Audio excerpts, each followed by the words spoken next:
Alright, it seems that we are blessed with a whole bunch of movies with Steven Seagal in the main role, and Out of Reach is just the one of them. Here Seagal is using stunts for a lot of dangerous tricks, from tossing a guy to going downstairs. In this movie he goes so far as to use stunts to talk. Right off the bat, there is some random dude walking in the woods in baggy clothes. Okay, and Steven is also there, looking for trapped hawks to mock with his giant glove. Also in baggy clothes. With a similar hairstyle. I suppose they are two brothers living in the woods, one of them figured out how to catch falcons with the rabbit traps, the other stealing them. Try to guess who is constantly hungry and who eats for two. We find out that Seagal's character, William Lanson, has a special connection with a little girl from an orphanage in Poland. He spends all of his free time writing her compliments. You're an intelligent, special girl. And teaching her secret codes. It turns out that William is also a master of voice changing and can switch tonality and timbre of his voice on the go. Thank you, Rosa. Do you know any good jokes? I can see at least one joke sitting in a cafe, reading a letter from his 13-year-old pen pal. William is also a former CSA agent, of course, and disrespects his old colleagues and friends. Meanwhile, some shady persons arrive at the orphanage in Poland, giving out roses and asking existential questions. What would you like to be? A good student, sir. The guy seems to be completely fine if you ask me, especially when they are picking girls for a special foster program for talented students. The thrill of the chase is always a constant source of amusement to me. Seems legit. Several agents, I suppose that CSI, decide to check how many of them can fit in a dirty van and drive the whole way for their friendly visit to their old buddy William Lanson. And well, now I get why he doesn't like them. They surely feel themselves at home. Why did they have to shake in a dirty van when they could have arrived in the fancy car parade and William still would go right in their hands to surrender? He just can't stop bragging about building his own house. You know, I built this cabin with my own money. And planted the trees with his own seed. Suddenly William gets bored from standing by a wall like a fool. He decides to break some legs and threaten a CSA agent. Now I want you to turn around.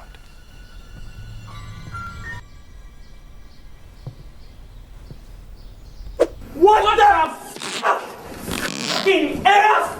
Get out of his childhood! I gotta piss my pants! Rena is about to leave with a definitely not suspiciously looking people. Just make sure that you've got everything you need. A shoebox full of letters from William and an empty bag. In a public bathroom full of passports, William finds out that Irena wants to end their pointless correspondence. And this makes him question his fashion choices. First, let's remove the broom from your head and see where that goes. Meanwhile, Irena and her friends arrive at the foster program facility, and there kind people decide to get rid of all the waste paper she's carrying around instead of actual essentials. The sus-looking guys also take some pictures of the girls, and it becomes clear that the foster program is just a modeling agency. Not everyone wants to spend their lives on stages under camera flashes. So one of the girls tries to leave, but stumbles upon an Ewok and gets...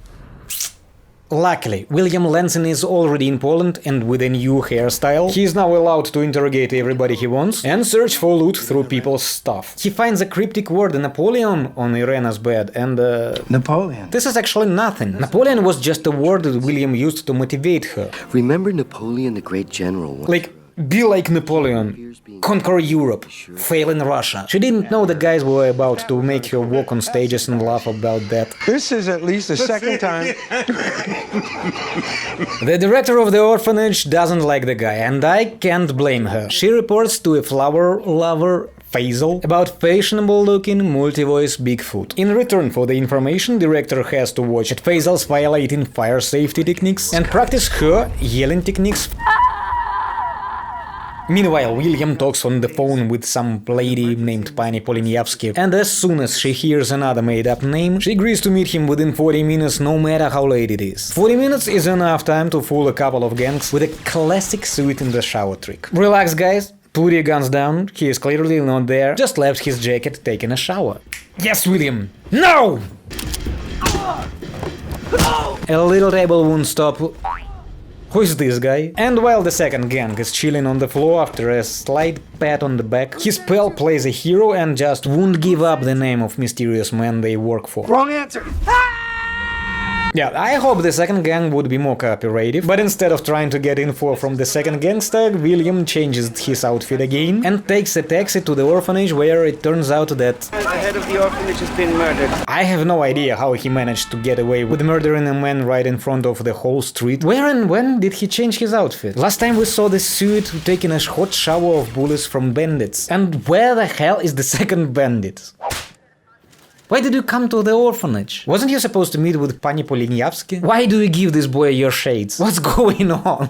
I like that.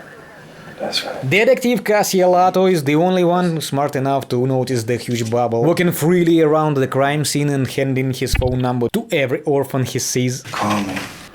That's where I am. She drags him to the police station, and our guy immediately starts to mess with her computer because he can do it.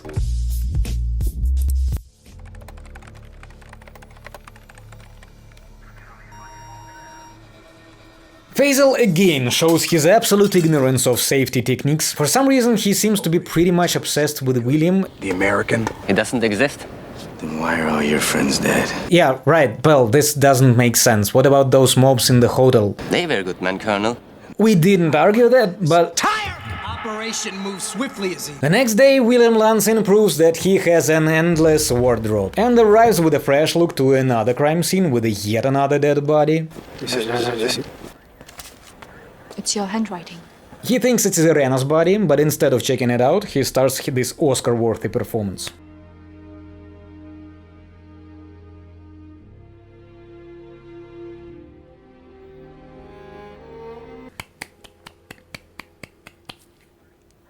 Is this the hideout of the gangsters? What were they thinking leaving a dead body in a place filled with evidence of all kinds, like a huge hard-to-notice note all over the mirror left by Irena for William? William chooses to ignore directions Irena gave him, putting her lives in danger. Instead, he heads to a bar with the detective Lato. After a few drinks, he dresses up again to make a few notes in a completely another hotel, where Nicky, the boy from the orphanage, shows up to return sunglasses William gave him as a gift, or what?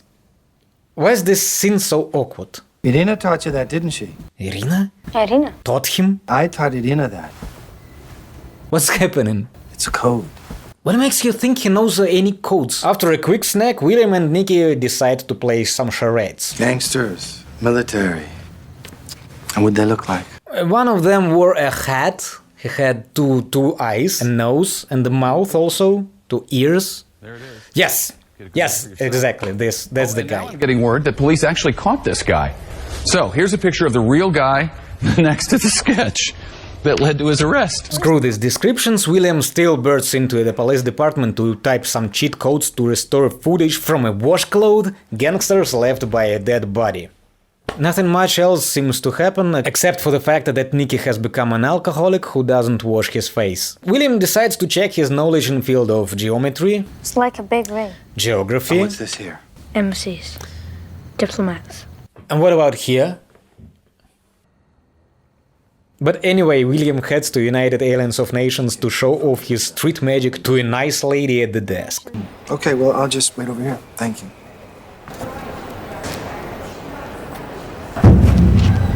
What the F? Peter! What was that, Evan? Where am I? Heard something somewhere. Peter!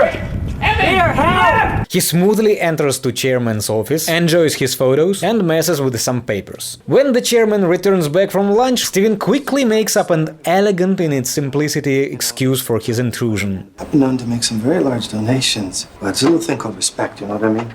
I don't know what you mean, Steven. Thinking about giving a donation and actually giving it are two totally different things. And none of them allows you to demand respect. You have to earn it first. After his big lie about the donation, Lansing heads to an empty warehouse, and you might think that he hears voices in his head, but no. This is Vice. All tapes delivered. International online bid. All of a sudden, random people on random phones hanging in the columns start shouting out secret plans and schemes just like that. There is even a letter with secret documents about illegal internet provider. Detective Lato is getting wasted as usual, talking to her uncle who gives her wise life advices, such as stop doing her job and forget about missing children. William also decides to chill at the bar, taking his sweet time. After a few drinks, the couple takes a drunk ride to a chairman's house to continue the wild party. But seems like anyone who contacts William gets shot, except for the young detective. Oh wait, including her. But even with a bullet wound, Lanson still wants to party. A little bit more, a little bit more.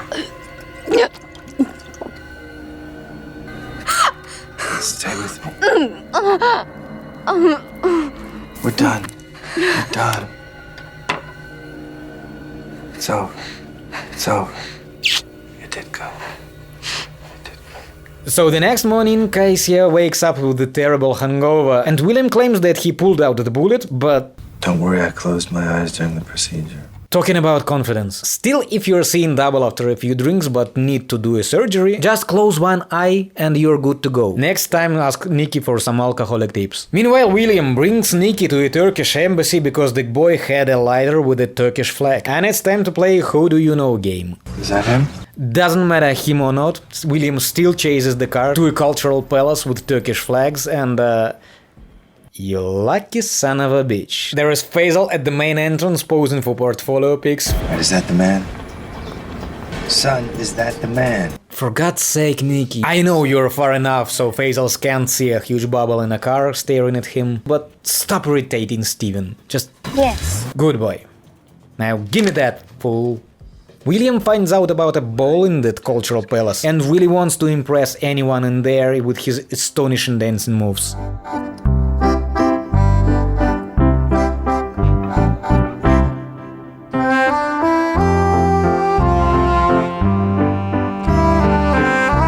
But how to get an invitation? Let's burst into a Russian embassy and ask random people for a one. I'm not certain that I can help you this time. You wanna say you can resist his charming smile? Okay. Then what if William will tell to his friends in Moscow? I'll just go to our old friends in Moscow and do it like that. Yeah, and get him a horse, because no one goes to a ball without a horse. So William tells Nikki, who still hasn't washed his face, and Cassia, who is living with them now, that he is going to the ball alone. Do you have an invitation? No. Did you blackmail a Russian ambassador? You said we're friends. He also said Cassia he made the surgery with closed eyes.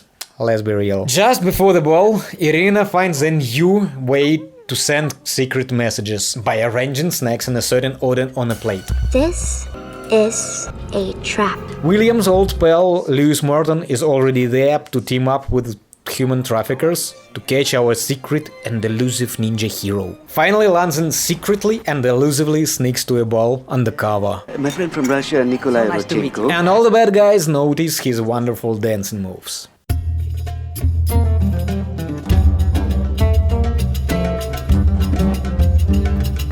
All except for this one, waiting in the basement with Irina for something. Either put that thing out or open the door. He gets pretty easily fooled by a small girl and lets her escape. He had one job. Couldn't even tie her up or something. And while she is trying to escape from the mob, Faisal brings William the snack plate message for... Honestly, I can't come up with any idea why. This is a trap. Nah. This is a trap. Ow! The one you set up, you're just letting enemy know about the trap. Even if we tolerate his ability to read food, then they let him wander around the secure area and giggle at the poor girl trying to escape from the bandits.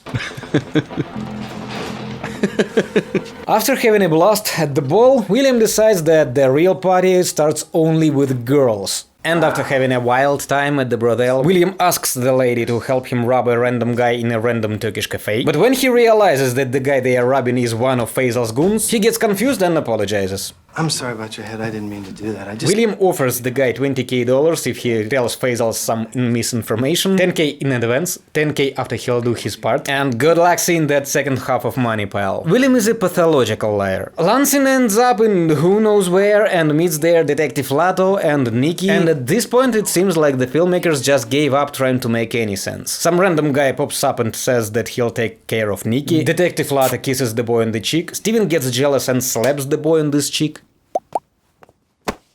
They go to Detective's uncle, he gives them a bag full of guns, and with their new weapons, Lanson and Lato heads to the brothel, where Cassia starts acting like a bitch. Any reason you chose a place like this? What do you mean? It's like Steven's second home. Were you ever married, William?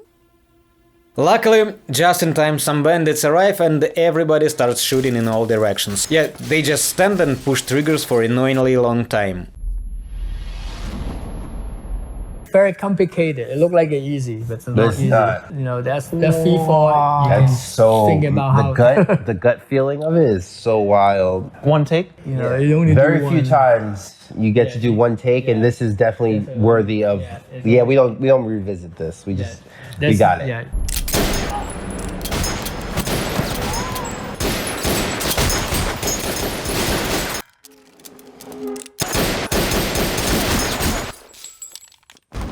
Yes. Yeah. Finally, we are about to see some martial arts. William and his old pal, CSA agent, run out of bullets and decide to impress us with their fighting skills. But nope. A sucker shot and the agent is down. That's it. Suddenly, William teleports right in front of Faisal and they agree to put their guns down and go to breathe some fresh air. Is that William's lost brother from the beginning of the movie? Nah, doesn't seem so. Only Steven can make that face. So, this is the high-level martial arts we've been waiting for the whole movie. Okay, at last Steven picks up a sword. I heard he is kinda handy with those. Hopefully can handle them better than knives.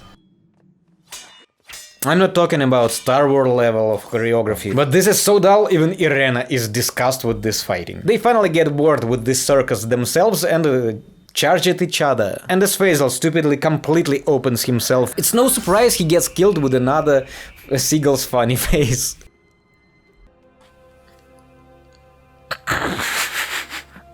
And now Steven just stands there like a clown, striking idiotic poses, one after another. I wonder how long he would have kept it up if Irina hadn't stopped this beautiful performance. The movie ends with William taking Irina and Nikki from the beautiful Europe to Canadian wilderness, where they spend time huddling around a fire while William steals food from his brother. Did he give the promised 10 grand to that guy? What were those CSA agents doing there? What did they want from William? Why did they decide to team up with the most disgusting criminals? I mean, human traffickers, really? Who is this guy? And the most important question, how long he could have stood in the villain's palace like an idiot? These are questions we will never have answers for. Okay, it's time to record a warning for you viewers for the intro of this video. No, Steven is even lazier than in Code of Honor. Here, Seagal is using stunts for a lot of dangerous tricks, from tossing a guy to going downstairs. In this movie, he goes so far as to use stunts to talk. Hopefully the next movie will make a little bit more sense. Till the next time, cheers.